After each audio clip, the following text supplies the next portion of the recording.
السلام عليكم ورحمة الله تعالى وبركاته داودyaal meel walba waad joogtaan si walba muuqaalkan idiin soo gaarayo waxaan idin leeyahay kulan wacan oo wanaagsan saaxiibayaal maanta maxaan idin wadaa ugu horreyn waa walaalkiin Zaki Cali Xasan YouTube channel ka daawanaysan waa Halmaal Media Show ugu horreyn intaan u gadagelin muuqaalkan please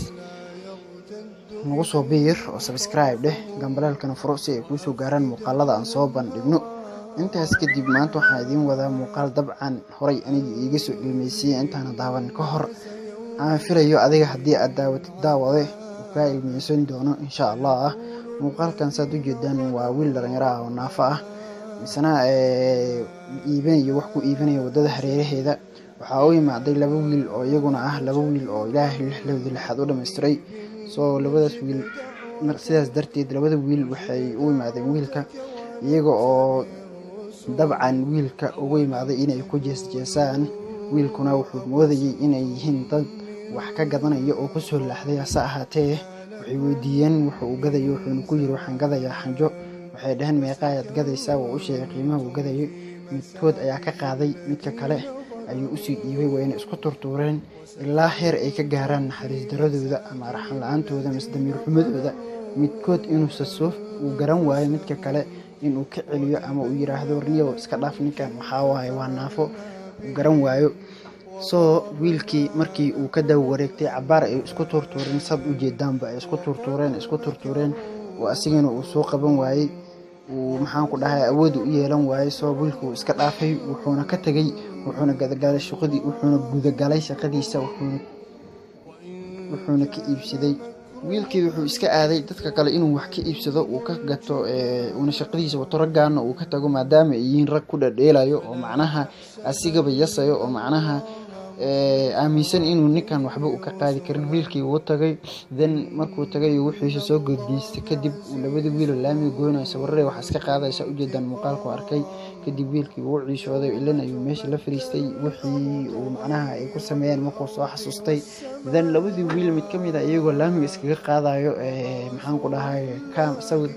ayuu waxa helay in gaari uu ku dhaco ilaahayna hore wuxuu yiri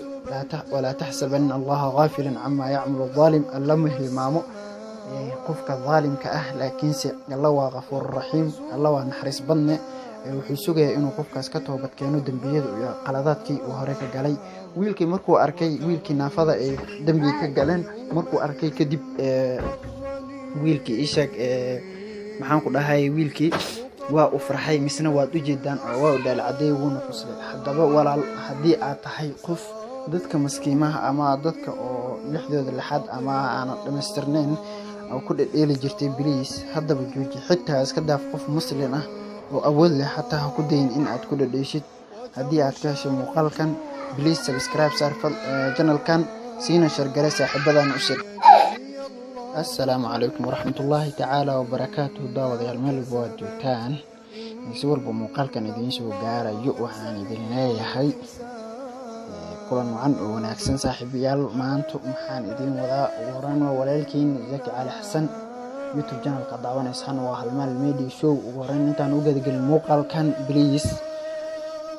nagu soo biir oo subscribe dheh gambalaalkana furo si ay kuu soo gaaraan muuqaalada aan soo bandhigno intaas kadib maanta waxaan idin wadaa muuqaal dabcan horay aniga iiga soo ilmeysiyay intaan daawan ka hor aan filayo adiga haddii aad daawade ka ilmeysan doono insha Allah muuqaalkan saad u jeedaan waa wiil dhalinyaro ah oo naafo ah misna iibinayo wax ku iibinayo wadada hareeraheeda waxa uu yimaaday laba wiil oo iyaguna ah laba wiil oo Ilaahay lixad u dhameystiray soo labadaas wiil sidaas darteed labada wiil waxay u yimaadeen wiilka